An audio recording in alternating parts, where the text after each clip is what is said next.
Mardi 16 avril 2013, deuxième sortie du journal Pulsation. Bonjour, bonsoir à tous.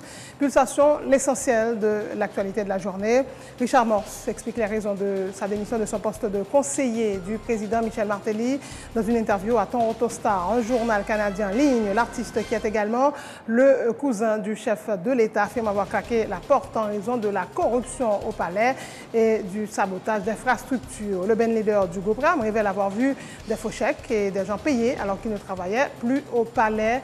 Il dit avoir des évidences des travailleurs qui obstruent des canaux de drainage avant la saison des pluies, et ce pour provoquer des inondations. Le nouveau ministre de l'Économie et des Finances, Wilson Lallo, a pris ses fonctions ce mardi.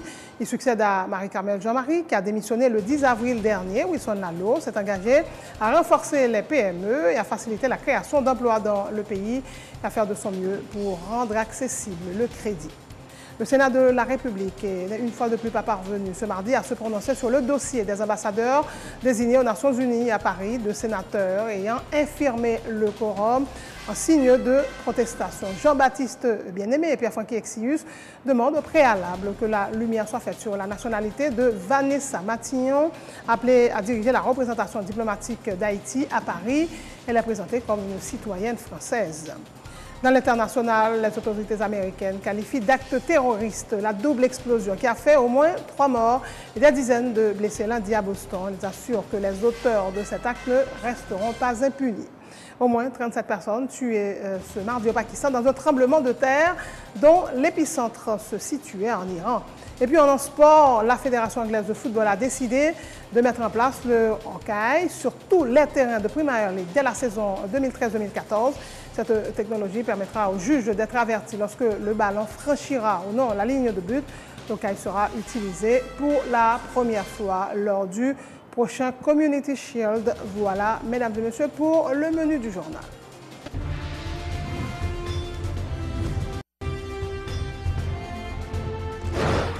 Du 15 avril au 15 mai, Télépluriel organise un grand concours de chroniqueurs et de commentateurs sportifs avec à la clé des primes exceptionnelles. Tandis ça, depuis gros gagnants ont joué une chance entraînant équipe sportive télé. Oui, la possibilité pour les 2 super gagnants d'intégrer l'équipe sportive de la télévision. Dans la possibilité de but, la frappe et goal! Attention, 15 mai, c'est la date limite pour déposer vos démos sur DVD à Télépluriel, chaîne 44, Delma 19, numéro 8. Télépluriel, une télé vraiment différente.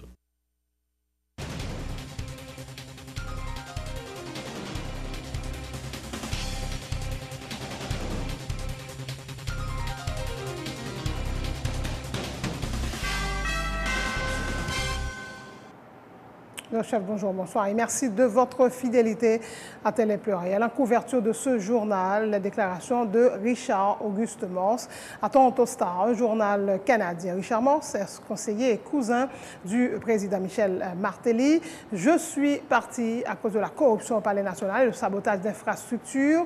Et le band leader du groupe RAM révèle avoir vu des faux chèques et des gens payés alors qu'ils ne travaillaient plus au palais. Également des évidences des travailleurs qui obstruent des canaux de drainage avant la saison des pluies, et cela a provoqué des inondations. Emmanuel Paul. Richard Morse explique les raisons de sa démission fin décembre 2012 de son poste de conseiller du président Michel Martelly. Dans une interview à Toronto Star, un journal canadien en ligne, l'artiste, qui est également le cousin du chef de l'État, a affirmé avoir claqué la porte à cause de la corruption au palais et du sabotage d'infrastructures.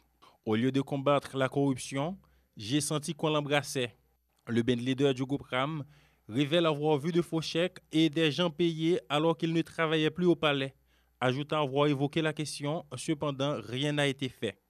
Toujours dans cette interview à la journaliste canadienne Catherine Porter publiée le lundi 15 avril, Richard Morse dit avoir des évidences des travailleurs qui obstruent des canaux de drainage avant la saison des pluies, et cela a provoqué des inondations. Si vous créez des désastres, c'est seulement pour l'argent de l'aide, a-t-il poursuivi. Il est à noter que le propriétaire de Hôtel Olofsson avait participé activement à la campagne de Michel Martelly. Richard Morse aura attendu environ 3 mois et demi après sa démission pour faire des révélations.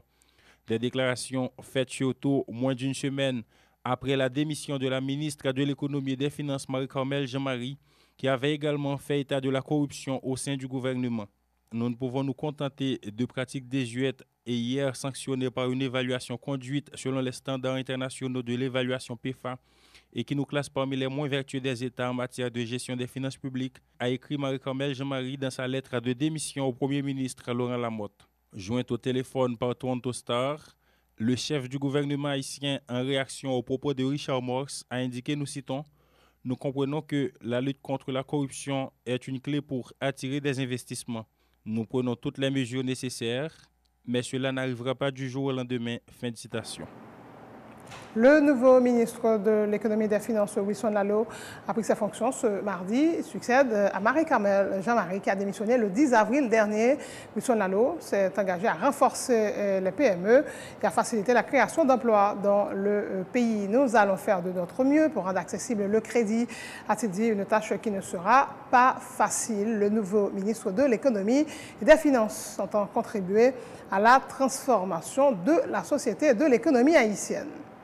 Le sénateur John Joel Joseph appelle ses collègues à se pencher sur des sujets brûlants de l'actualité nationale, notamment la démission de la ministre de l'Économie et des Finances dans un contexte économique particulièrement difficile, alors que plus d'un ne cesse de dénoncer la corruption au sein du gouvernement.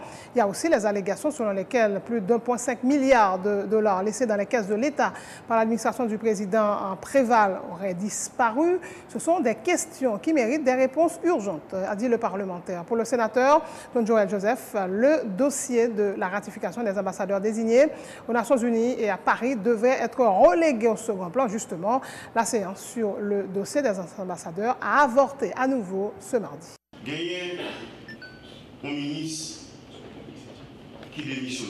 Et ce n'est pas n'importe quel ministre. Ministre finance pays. Pendant que le pays est en crise, carburant, ministre qui a une responsabilité pour mettre ce pays en main, qui t'a supposé par la nation, réponse, comment faire rater carburant ça, qui a duré tout le temps ça. Eh bien, c'est le ministre ça, dans le moment que la population t'a supposé jouer une réponse normale par rapport à l'intermédiaire de nous-mêmes qui là, mais c'est le ministre ça encore qui vient joindre une promotion. Côté le sort du ministre commerce pour le passer à ministre finance. Parlement, pas poser des questions sur ça. Nous entendez tout. Tant que tout le monde ça, on n'a rien entendu. Le président Préval qui était 1,5 milliard de dollars qui réserve dans la Banque centrale. Je dis, c'est dans le leader politique qui n'a pas entendu que l'argent n'a pas existé encore. Parlement. Pas exister lui-même pour le poser des questions sur ça. Le président, après cyclone samedi, un rapport que nous-mêmes nous gagnons, pas gagné là, pas gagné 432 millions de dollars qui dépensés dans le pays caribéen dans le contrat gré à gré qui fait en dehors procédure d'appel d'offres. Président, pièce sénateur, ou bien Parlement en général, pas poser des questions sur lui. Parce que, en pile, nous, marrer dans le point de exécutif. Président, si nous-mêmes qui l'avons parlé de notre responsabilité, nous, peuple, les décider de descendre pour le faire avec justice, pas que nous, nous, qui l'avons parlé. Nous souhaitons, je dis une autre fois encore, que les gens qui servent dans le pays, les gens qui sont députés, ils ont une responsabilité. Pour aider les Haïtiens à sortir dans la souffrance, dans la calamité qui est. Le Sénat de la République, on vous l'a dit en titre, une fois de plus pas parvenu ce mardi à se prononcer sur le dossier des ambassadeurs désignés aux Nations Unies à Paris. 2 sénateurs, membres de la Commission Affaires étrangères du Grand Corps, ayant infirmé le quorum en signe de protestation. Jean-Baptiste Bien-Aimé et Pierre-Francky Exius, respectivement vice-président et rapporteur de la dite commission, estiment notamment que la lumière doit être faite sur la nationalité de Vanessa Matillon, appelée à diriger la représentation diplomatique d'Haïti à Paris. Madame Matillon, qui est une Française selon le sénateur Bien-Aimé, tour à tour, Jean-Baptiste Bien-Aimé et Francky Exius. À chaque fois, collègue Juan Cescas, qui est président Commission des Affaires étrangères, il présentait seulement rapport pour ambassadeur auprès des Nations Unies. Rapport Madame Matillon comme ambassadeur en France, rapport ça toujours Kembel. Article 198 du règlement intérieur fait obligation tout rapport qui doit présenter devant l'Assemblée, il faut qu'il y ait une signature président et signature rapporteur. C'est ça nous demandons. L'autre remarque m'a fait pour l'opinion publique. Le Sénat a ratifié l'ambassadeur déjà auprès des Nations Unies. Ça fait 3 mois. Yes. Monsieur Wesley Cazo. Pendant l'emposte, il était appliqué pour l'autre poste à Genève. Il y a eu une poste qui était poste ambassadeur. Donc nous-mêmes encore, nous faisons valoir, nous demandons bureau pour notifier nous de qui objectif, pour qui but que M. Wesley Cazo quitte poste là. Il y a un ambassadeur qui a 3 mois que nous voyons dans les Nations Unies, qui démissionne, il faut qu'il y ait une lettre de démission qui vient de nous, qui pour démontrer pour qui raison qu'elle démissionne. Il y a des gens qui disent c'est parce qu'elle joue nos $2000 en plus. Non, l'autre organisme, il quitte le pays. Si c'est ça, nous considérons comme un crime de haute trahison, ça est. Il faut qu'il y ait des débats qui fait autour de ça. L'autre problème qui gagne, l'autre ambassadeur a proposé, Mme Vanessa Matillon. Moi-même, j'ai participé dans l'audition, Mme Vanessa. Son monde qui quittait Haïti depuis en 1986. Il tournait Haïti en décembre 2012. Elle voyageait partout dans le monde, il n'y a pas qu'à nous, il y a un passeport, un seul passeport qu'elle fait en 2012 qu'elle présentait comme document. Tout le monde connaît Mme Vanessa Matillon, sont françaises. Nous ne sommes pas d'accord pour françaises, pour représenter nous comme haïtiens. Nous avons gagné le directeur Conatel là qui est venu. Nous avons questionné, il admet que 20% dans l'argent qui ramasse, ils ont utilisé comme frais de gestion pour l'équipe qui a géré le fonds. Tout ça, c'est des problèmes. Collègues font qui sont parler de problèmes qui gagnent dans l'ONA. Côté directeur ONA a disposé l'argent pays. Jean-Levé, il fait ça au Lavel. Tout comme que nous votons dans le budget pour le ministère des Affaires sociales. Le gouvernement prend l'Ivoire dans FAES pour faire gagotte.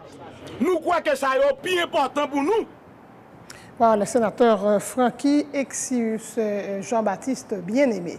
Le président de la Commission Affaires étrangères du Sénat dénonce l'attitude de ses collègues Exius et Bien-Aimé. S'ils disent que Mme Matillon n'est pas haïtienne, ils devraient pouvoir gravir la tribune pour soutenir leurs accusations au lieu d'infirmer le quorum, a indiqué Venceslas Lambert. Pour ce qui me concerne, je peux, sur la base des documents soumis par Mme Matillon, affirmer qu'elle est une haïtienne, a ajouté le sénateur Venceslas Lambert. Ici au Sénat de la République pour remplir une fonction républicaine. Je ne suis pas là au Sénat de la République pour remplir une fonction personnelle. Donc moi, si je suis là comme sénateur, donc c'est affaire pays qui est intéressant. Donc si on a une idée préconçue pour coincer ceci, pour coincer cela, moi je ne suis pas là pour ça. Donc, moi comme président de commission, et aussi longtemps que moi suis président de commission, je suis toujours comporté ma président de commission. Avec tout ce que cela comporte d'abnégation, de confiance en soi, de volonté manifeste, et l'amour que j'ai préconisé pour mon pays. C'est une attitude de blocage. C'est une attitude de blocage. De blocage et de boycottage. Madame Matignon, Salbanou, vous pouvez que les haïtiennes. Salbanou, dossier que mais c'est ça, oui. Attendez bien, monsieur. C'est vice-présidente française. C'est ça que fait le mandat. Moi, il faut quitter le rapport pour qu'on baille. Il doit le mener en enquête. C'est un sénateur de la République, il a le droit de mener lui-même ses propres enquêtes. Attendez. Lui vient côté moi, dis-moi, sénateur, pourquoi baille comme il rapport ça? Ce même bien-aimé Jean-Baptiste, sénateur, mon père, vient là, monter tribune là pour dire c'est les 2 rapports qu'il faut présenter concomitamment. Monsieur est dans contradiction à propre tête. Ça l'a dit, ça l'a fait. Donc, ou pas qu'à dire pas présenter. Et pour même encore monter tribune, on dit me présenter. Je fais mauvais temps, je dis non, ou te dit pas présenter, bon pas présenter. On est venu, on dit, bon, m'a présenté tous les deux. Ou même encore, ou filmer pour moi, qu'est-ce qu'il veut. Et rapport ici à tout le monde qui est en travail.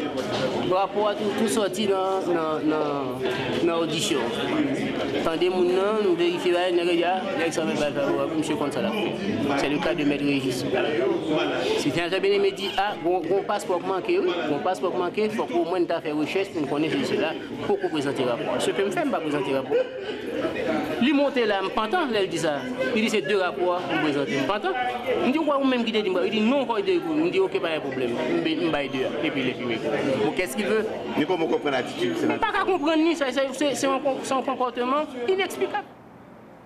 Autre point de l'actualité, le ministère de l'Éducation nationale et de la formation professionnelle s'est entretenu ce mardi avec plusieurs centaines de directeurs d'écoles privées dans le département de l'Ouest, soupçonnés d'implication dans des cas de fraude dans le cadre des inscriptions pour les examens d'État. Et par cette rencontre, le ministère avait voulu lancer un avertissement aux directeurs d'écoles privées du département de l'Ouest sur les conséquences que cette pratique pourrait avoir sur le système éducatif haïtien.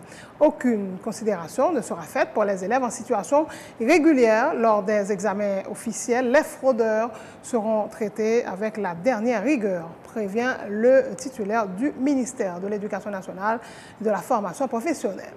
Recherche que nous avons fait, nous avons approfondi, nous avons vu plus 4 jours là, pour que nous soyons capables, conscientiser de ce qui est comme problème dans le secteur, nécessité pour nous capables refaire l'éducation en l'autre gens, nécessité pour que nous combattions tout ce qui est comme anomalie, corruption, fraude dans le système éducatif là, et en même temps pour rentrer dans la bataille dans tout, parce que ce n'est pas seulement affaire ministère de l'Éducation nationale, c'est affaire tout le monde. Refaire l'éducation en l'autre gens et refaire la société, c'est affaire nous toutes, et c'est l'éducation qui premier levier pour aller vers la société moderne, vers un pays émergent que nous avons parlé de l'hymne.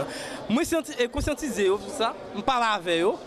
Et parce qu'il y a des mesures que nous allons prendre dans le ministère, mais je veux tout le monde, chaque fois que nous prenons une mesure, ils sont au courant, ils sont conscients qu'effectivement, ils ont mérité et pénalisé, et que nous avons pénalisé en connaissance de cause. Ça, nous sommes clairs avec eux, nous voulons chiter avec eux, et comme des partenaires dans ce secteur-là, c'est très important, nous chiter pour que nous soyons capables de garder tout problème dans toute dimension, et pour que nous soyons capables, vraiment, si nous sommes capables de commencer, fait ça nous doit faire. Le problème qui gagne, comme je dis, nous avons des cas à côté, des élèves qui inscrits en retour, des écoles qui inscrivent en retour, et ils n'ont pas qu'à valider parce que ils n'ont pas fait moyenne en seconde pour être admis en retour.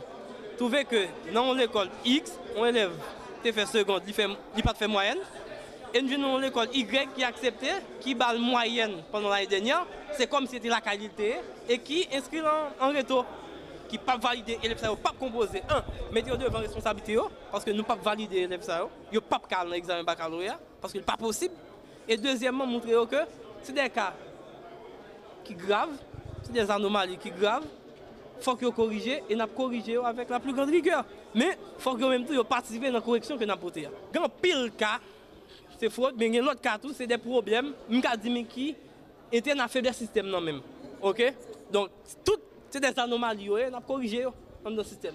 Mais cas de fraude, on a pris rigueur et même c'est dans le système, même nous avons des cas côté que c'est anomalie dans le système, nous qui dans le système, même, je parle de ministère, central, nous prenons des mesures drastiques contre eux.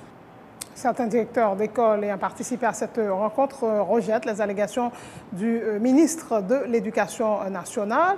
Et concernant les fraudes dans le système éducatif haïtien, il faut d'abord rechercher les causes au ministère de l'Éducation nationale. S'insurgent les responsables des établissements scolaires.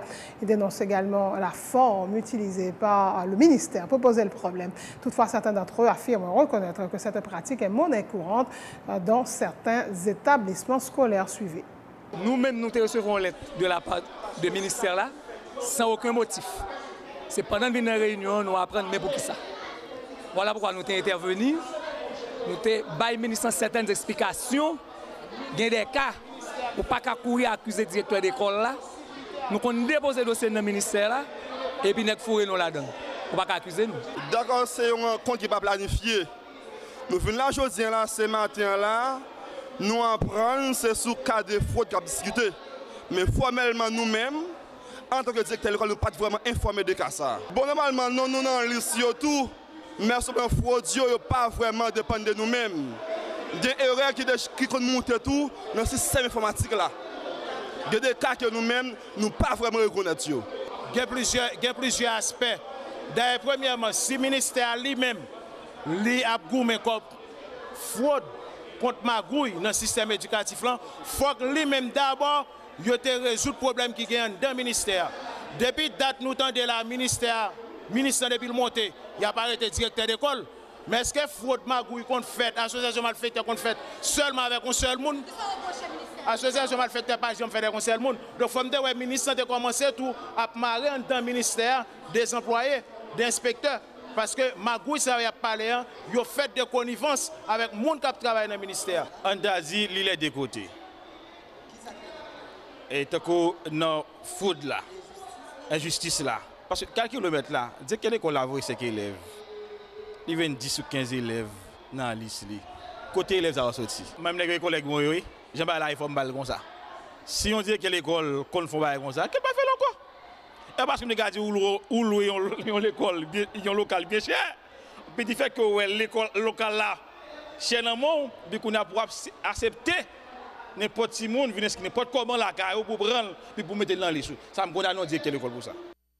Ainsi s'achève ce journal. Le rappel des titres avant de prendre congé de vous.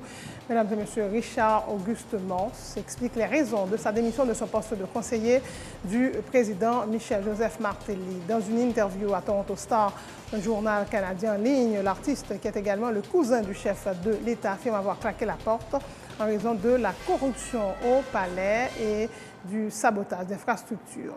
Le ben leader du groupe RAM révèle avoir vu des faux chèques et des gens payés alors qu'ils ne travaillaient plus au palais. Il dit avoir des évidences de travailleurs qui obstruent des canaux de drainage avant la saison des pluies pour provoquer des inondations. Le nouveau ministre de l'Économie et des Finances, Wilson Lallo, a pris ses fonctions ce mardi.